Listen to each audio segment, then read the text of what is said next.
Hey guys, welcome back to let's grow together. మన previous వీడియోలో float మరియు double data types గురించి తెలుసుకున్నాం కదా. సో ఇవాళ క్యార్ డేటా టైప్ గురించి తెలుసుకుందాం. ఒక సింపుల్ ఎగ్జాంపుల్తో స్టార్ట్ చేద్దాం.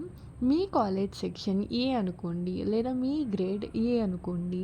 ఇలా ఒక సింగిల్ క్యారెక్టర్ని స్టోర్ చేయడానికి క్యార్ డేటా టైప్ని మనం యూస్ చేస్తాం.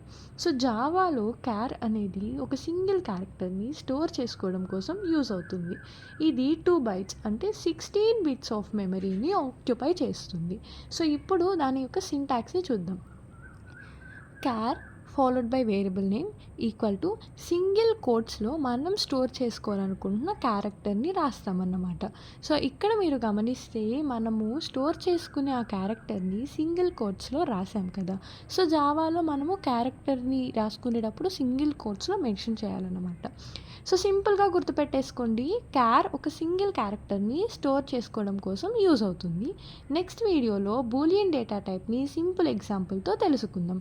Follow Let's Grow Together for more Java, AI, coding and technology tips. See you in the next video. Bye guys.